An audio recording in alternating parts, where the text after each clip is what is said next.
Let us open our Bible on Psalms 97, 10 hanggang 12. Praise the Lord.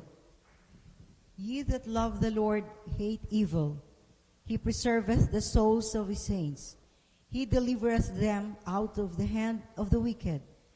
Light is sown for the righteous, and gladness for the upright in heart. Rejoice in the Lord, ye righteous, and give thanks at the remembrance of his holiness. Yan.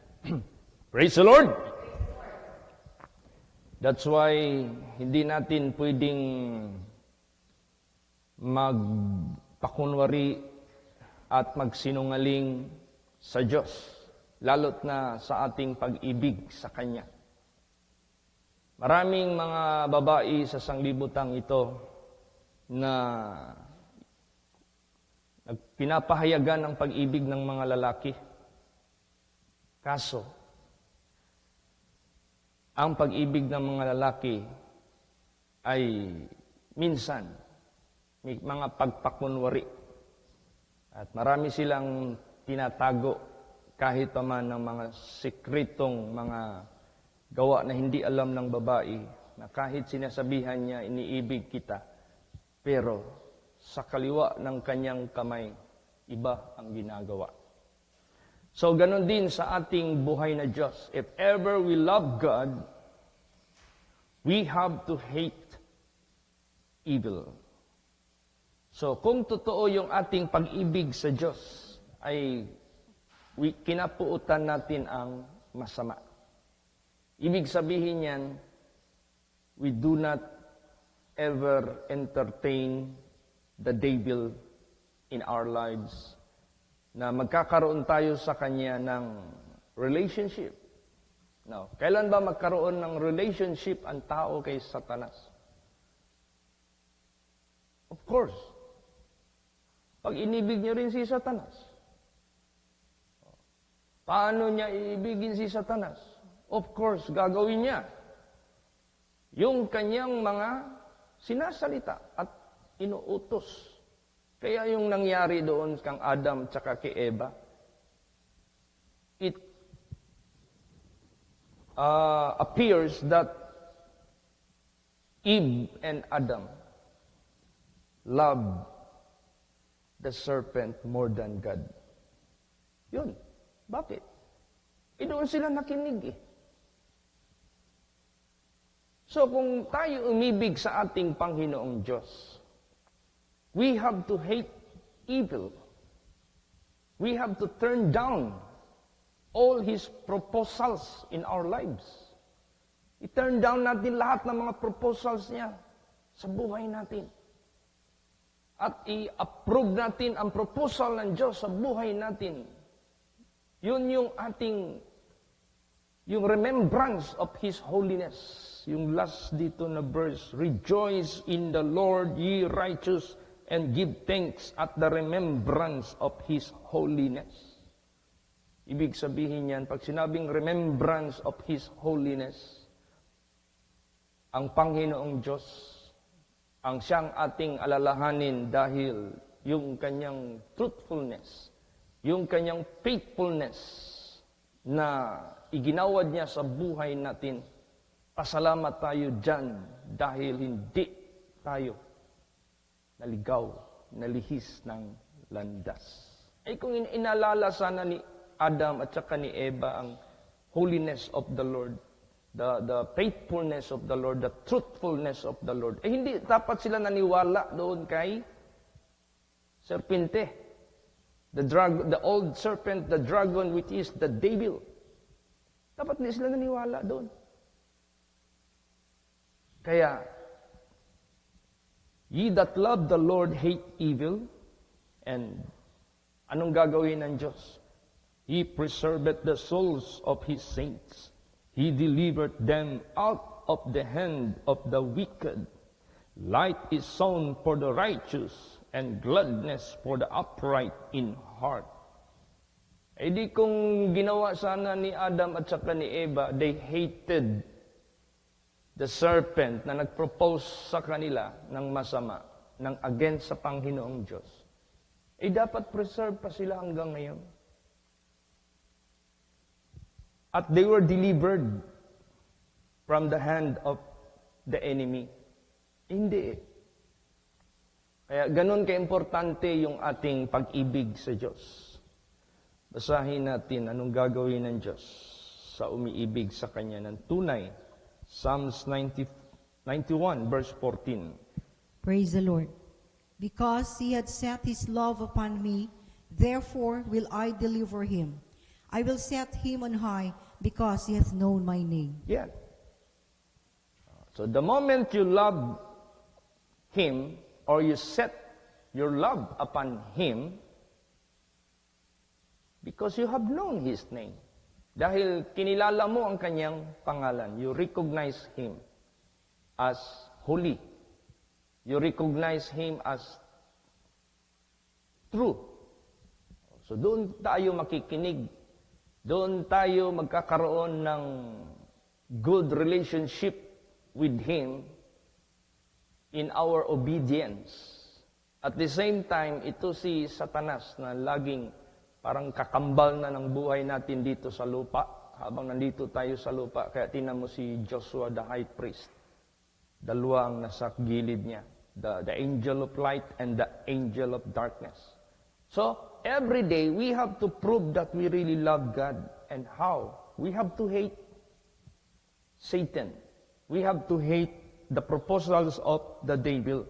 I-hate natin yan. Huwag nating i-accept. Kaya, if you set your love upon Him, He will deliver you and He will set you on high dahil you have known His name. See? Siya yung ating kilalanin. Siya yung ating i-honor, pakinggan. Ano pa pag umibig tayo sa Diyos?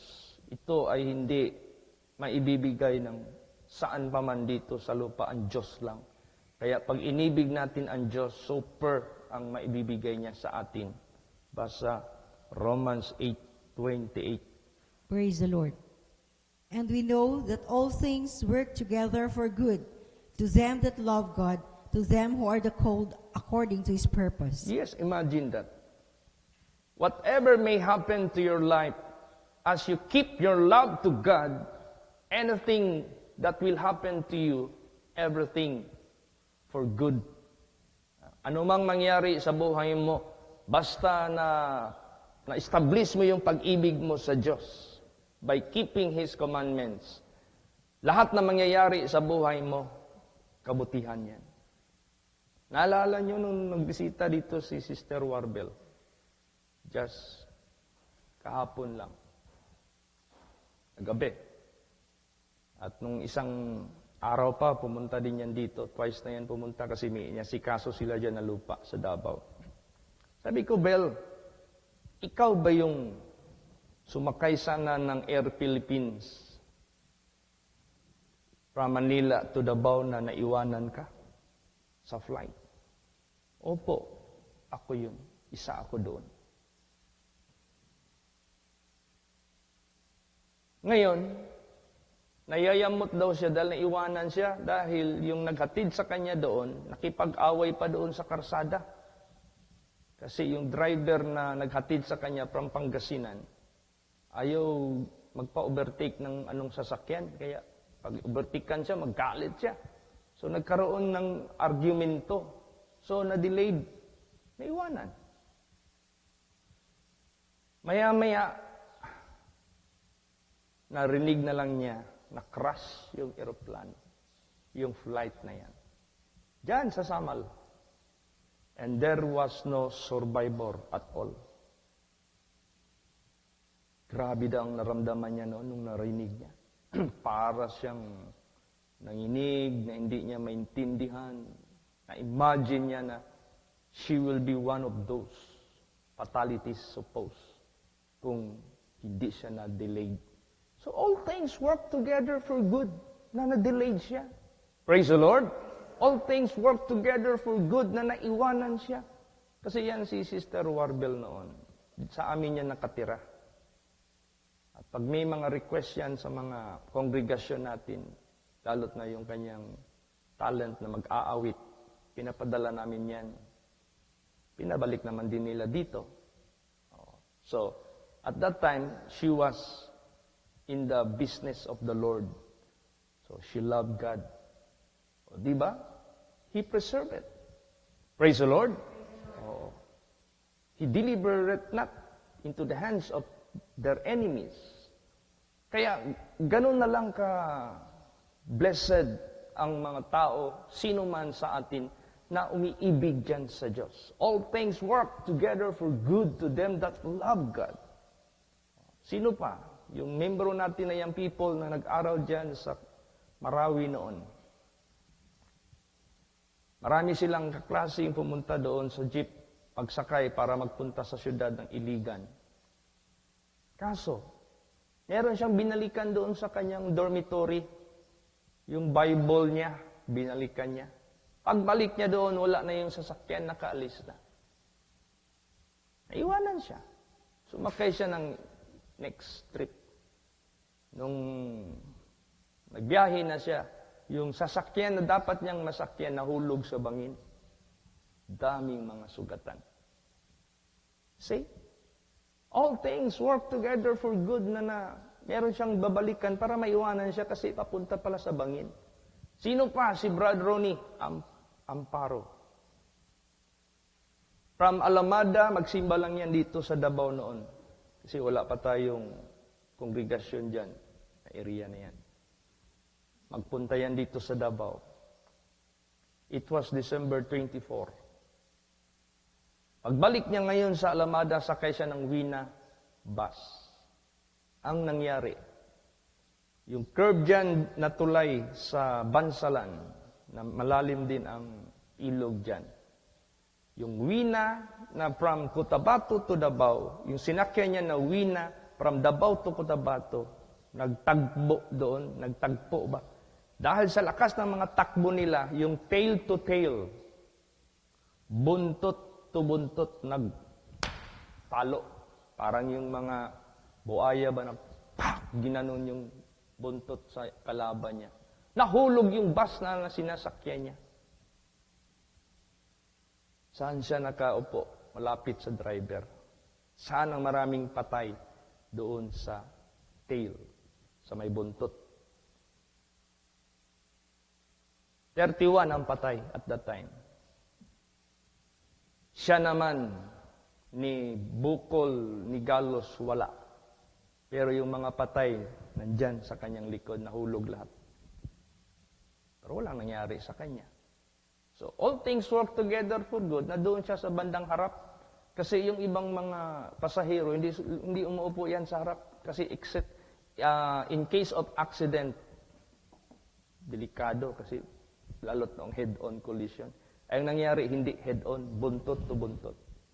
Palo talaga, hulog sila sa tulay. Tingnan mo, all things work together for good to them that love God. Kung wala pang pag-ibig yan tao na hindi yan magtiis pa Alamada, magpunta lang sa Davao, magsimba. Praise the Lord. Kaya tayo na umiibig sa ating Panginoong Diyos, unang-una, patunayan mo, hate evil. Do not ever accept the proposal of the devil. Ano ang proposal ni Satanas? Pagganahan ka, pasarapan ka, pero yung kanyang sikreto that violates the Word of God. Hihilahin kanya sa pag-violate ng commandments ng Diyos. Pero pasarapan kanya, paligayahin kanya, pangakuan kanya. Pag mahina-hina yung pag-ibig mo sa Diyos, madala ka kay Satanas. Pero kung totoo yung pag-ibig mo sa Diyos, you hate Him. Kinakapuutan mo siya. Tama ka na, Satanas, sa buhay ko. Tama na yung karanasan ko noon, nung wala pa ako kay Jesus. Nandito na ako kay Lord Jesus Christ. You can no longer deceive me, nor entice me. I love God, and now I am keeping His commandments with all my heart. O di? Praise the Lord. So if you love God, you hate evil. Alam mo saan pinapromise? Kaya ngayong nalala ko yung babae na na-met ko dyan sa barko from Cagayan to Cebu City. Yung babae na yun, born again yun eh. Kaso ibang klaseng pagka-born again. Parang burn again. Bakit? Sobrang worldly.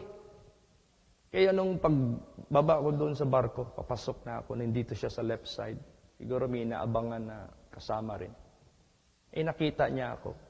Aywan ko bakit na-recognize niya ako na pastor. Maybe nakita niya ako sa one of my services. Maybe, I don't know. Hindi ko naman siya kilala. Nag-smile siya sa akin. Hi, pastor. Ang tingin ko sa kanya, hindi maganda kasi nakita ko yung worldliness niya. Yung pantalon niya, yung kukurantong sa mga mukha niya, yung mga maraming aritis. Kita mo talaga yung worldliness. Siguro nabasa niya yung mata ko na hindi ako pleasing. I was not well pleased. Sabi niya, "Hi, pastor. Di ba sinabi naman sa Bible na kahit hindi tayo maging faithful sa Kanya, faithful pa rin siya sa Kanyang mga pangako." Ibig sabihin yan, ligtas pa rin siya sa kanyang isip kahit hindi siya maging holy, kahit maging worldly siya. Kaya sinagot ko talaga siya. Bakit nangako ba ang Diyos ng kaligtasan sa mga makasalanan na hindi nagbagong buhay? Bakit? Saan ba'y pinangako ng Diyos ang buhay na walang hanggan? Di ba sa mga banal, mga righteous? Namutla siya. Siguro, narinig niya siguro yung preaching ng pastor.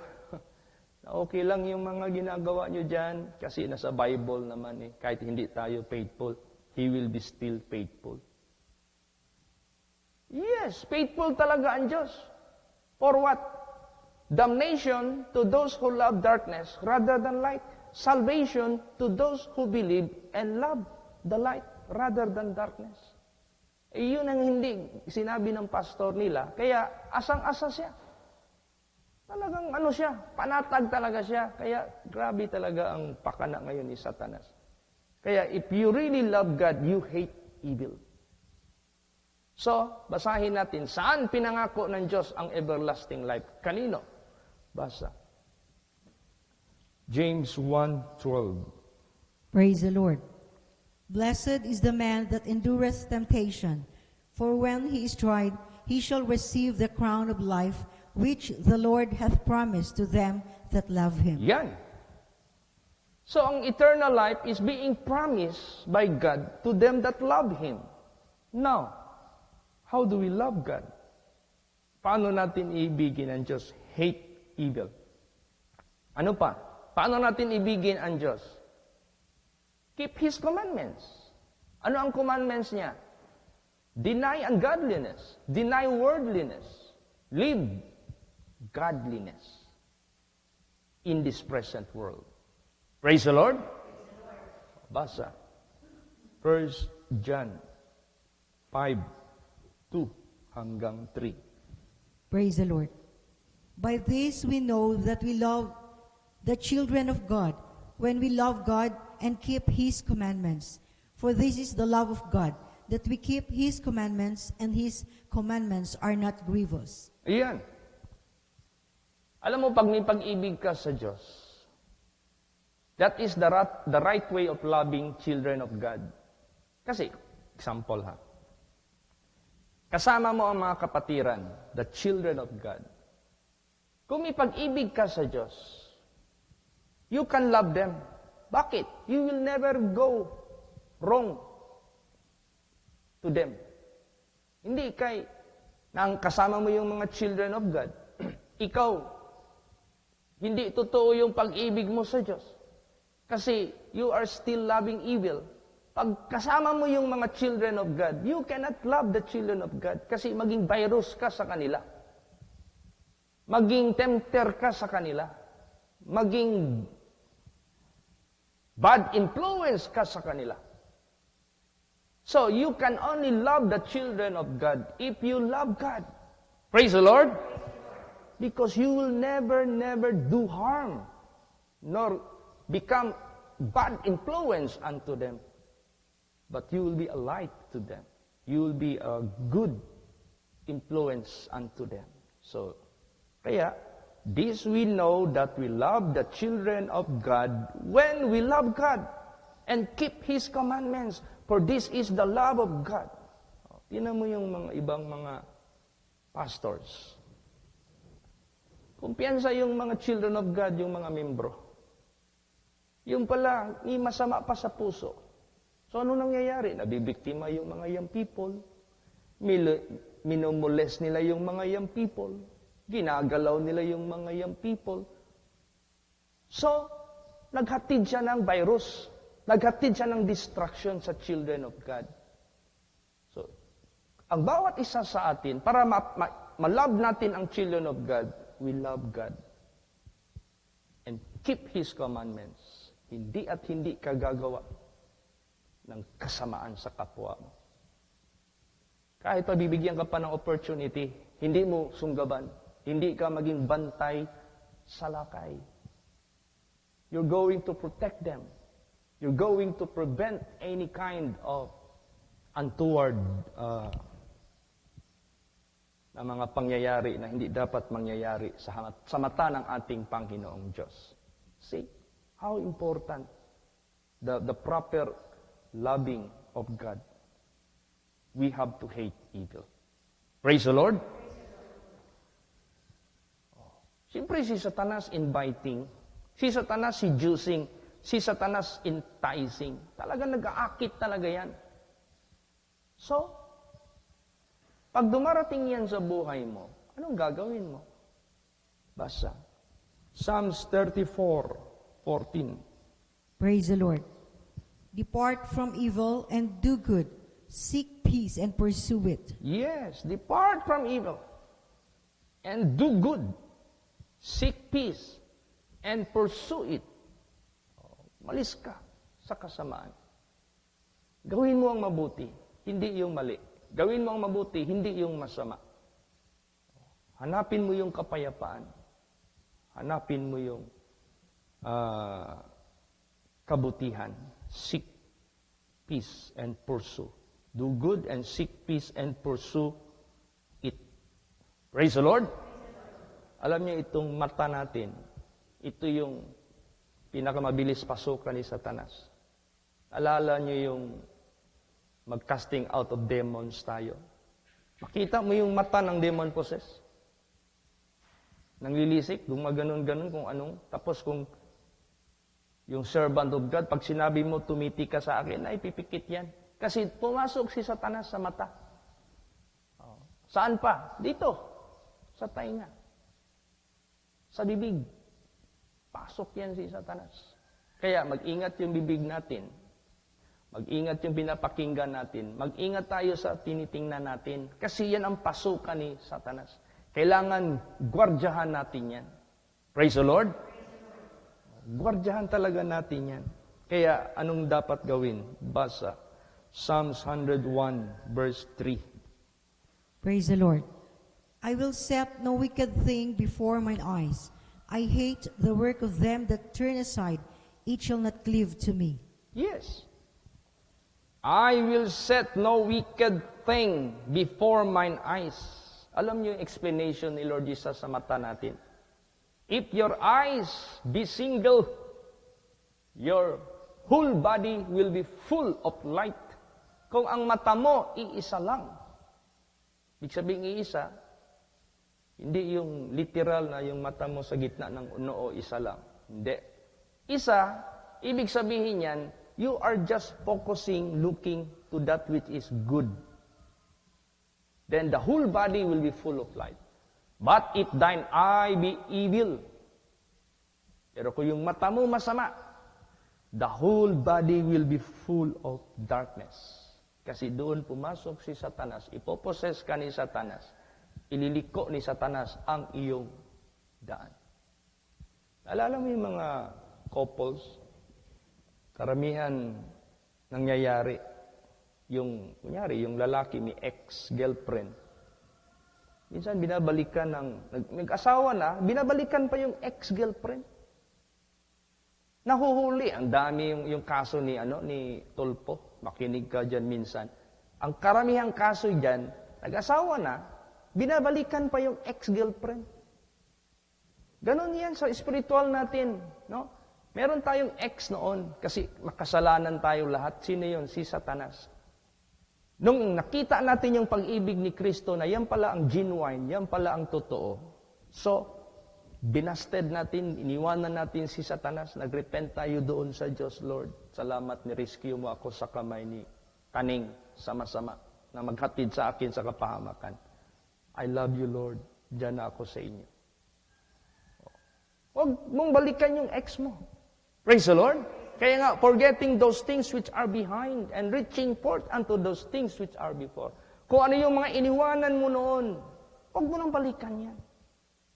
Kasi pagbabalikan mo yan, magsiselos talaga ang Diyos. God is a jealous God. Kaya nga karamihang cases dito na nagagalit ang Diyos pag they worship idols. And anything that is belong to Satan, that is already subject for his jealousy. Kaya, if you love God, hate evil. Praise the Lord. Basa. Ano pa? Psalms 119, verse 104. Praise the Lord. Through thy precepts I get understanding. Therefore, I hate every false way. Yes, you hate every false way. Alam mo na yung false way because na-enlightened ka na. Huwag mo nang ibigin yun. Hate it. Alala mo yung bakla na napriyan ko sa Manila na si Brad Marlon? Nag-preach ako ng Word of God. Nandun siya sa pinakalikod. Hindi ko siya nakita. Bisita siya at that time. Lumabas ngayon sa preaching ko ang bakla. Yung abominable in the eyes of God. If God made you man, you must live as a man. Do not live contrary to what God hath made you. Huwag kang mag-amuhay na against sa paggawa ng Diyos sa iyo. Ngayon, na-acknowledge niya. Bakla pala siya. Kasi makakagusto siya ng kapwa lalaki. Lumapit yan. Nung lumakad siya papunta sa akin, ganun talaga.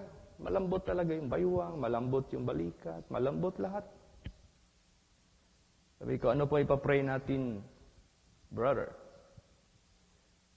Gusto ko pong maging tunay na lalaki. Ha? Paano mo yan na gustong hingiin yan? Narinig ko kasi yung Word of God kanina.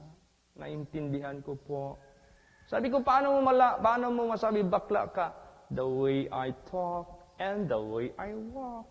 Sabi ko, bakla talaga, sabi ko. Anyway, do you believe that Jesus Christ can change your being? Yes. Ayun. Pag-pray ko sa kanya, ikaw, espiritu ng babae na pumasok sa lalaki. Lumayas ka, Satanas. Yung may vision doon na assistant ko. Nakita niya, yung babaeng pula ang mata, kinky ang buhok, makapal ang lipstick. Pag-rebuke ko, umalis. Siya naman din na nakaramdam sa kanyang katawan, pag-rebuke ko, meron dang itim na parang usok, lumabas sa kanya. Sabi ko, Brad Marlon, magsabi ka ng praise the Lord. Sabi niya, praise the Lord. Mas malaki pa yung boses niya sa akin eh. Wala akong Adam's apple, hindi niyo talaga makita yan. Siya malaki ang Adam's apple niya, kaya yung boses niya, buo. Sabihin mo, hallelujah. Hallelujah. O, tingnan mo. Lumakad ka. Paglakad niya, matigas na yung baywang. Sabi ko, okay. Dahil pinalayas na ng Diyos yung masamang espiritu, huwag kang magkumpiyansa. May tendency yan, babalik yan sa'yo, pag hindi ka prayerful. Ha? Opo. Sige. Nagtatrabaho yun sa Makati, mula Las Piñas, sakaya ng L3 van papuntang Makati. Nagtestimony siya na may pagsubok daw sa buhay niya. Pag upo daw niya doon sa upuan, naku, may nakatapat siyang lalaki na kasing gwapo daw ni Gabby Concepcion. Si Gabby Concepcion pang sikat noon eh. Gabby Concepcion at saka si Martinez. Martinez. Mga gwapo noon sa artista. Tinitika niya ng husto. Ngayon, nawala yung kanyang pagka-godly. Sabi pa niya, gumaganon siya sa harapan ng lalaki. Pumasok si Taning Balik. Pagkatapos niya, pagtawid niya ng Makati, napuwing yung mata niya. Pumasok yung alikabok. Grabe ang sakit. Mabuti yung isa, wala, hindi kasali. Nakamanage pa siyang tumawid, nakamanage pa siyang maghanap ng maghilamusan niya. Ay yung Jollibee, siguro 24 hours yun. Pasok siya. Doon siya sa washroom. Naghugas siya sana. Wala, hindi natanggal yung kanyang. Kahit ano daw wash niya, hindi natanggal yung sakit ng mata. Meron daw boses na narinig niya. Boses ko ang ginamit ng Diyos. Marlon, magsisi ka. Ay, tama pala. Nagsabi pala si Brad Chito sa akin, prayerful ako, baka balikan ako ng masamang espiritu na babae. Lord Jesus, patawarin mo ako. Hindi ko nagagawin uli yan. Lord Jesus, forgive me. Pang! Twing! Kling! Nawala yung... Hindi ang mata. Nawala kagad yung puwing. Ang sakit nawala. Praise the Lord. After na nagsisi siya. Tingnan mo yan. Kaya tayo na napaibig na sa ating Panginoong Hesukristo. Hate evil. Praise the Lord. Yung ex natin, wag mo na yan i-mention, wag mo na yang alalahanin. Ang alalahanin natin, the remembrance of His holiness. Praise the Lord. Kung ano yung sinurrender mo dito. Yung mga FB account, kung sino yung mga friends mo, huwag nang balikan nyo ng mga bad influence. Praise the Lord. Yung mga palabas na mga malalaswa, huwag mo nang balikan nyo ng mga masasamang impluensya. Hate na yon, hate evil. Okay. Hate every false way. Praise the Lord. Lahat ng false way, i-hate na. Ano pa? Baliban sa hate, meron pa, Romans 12:9. Praise the Lord. Let love be without dissimulation. Abhor that which is evil, cleave to that which is good. Yan. So yung pag-ibig natin sa ating Panginoong Diyos, without dissimulation, without pakunwari, but abhor that which is evil, cleave to that which is good. Yan yung totoo. Kaya nga sinabi diyan, in judgment I came into this world so that they which see not might see, and they which see might be made blind. Sa paghatol, pumunta ako sa sanglibutang ito para yung mga bulag makakita at yung nakakita mabulag. Ibig sabihin yan, bulag ka sa katotohanan noon, mulat yung mata mo sa kasalanan, then ikaw na bulag sa katotohanan, papakitaan ka niya ng enlightenment sa katotohanan. Nakita mo na yung katotohanan, bubulagin ka ng Diyos dyan sa kasamaan. Bulag na tayo dyan. No more remembrance of ungodliness, unholiness, but remembrance of His holiness. Praise the Lord! You want to be preserved forever? Basa. Psalms 37:28. Praise the Lord. For the Lord loveth judgment, and forsaketh not his saints. They are preserved forever, but the seed of the wicked shall be cut off. Yan. For the Lord loveth judgment, forsaketh not his saints. Pag umibig ka sa Kanya, saint ka. They are preserved forever, but the seed of the wicked shall be cut off. O, di ba? Kailangan talaga mag-ingat tayo kasi ang Diyos is God of judgment. At hindi niya pinoforsake yung mga faithful niya. Pinipreserve niya sila forever. Pero yung seed sa wicked, kinakat off niya. Alam mo, may mga lalaki iba, nag-asawa na. Meron pang mga nakasiksik na picture ng ex nila doon sa wallet. Ano ba yan? Oh. O kaya meron pa nakasiksik doon ng mga love letters nung unang sa ex niya. O kaya ganon din ang babae. Nag-asawa na. Meron pang mga nakasiksik doon ng mga, ano ba yung tawag yan?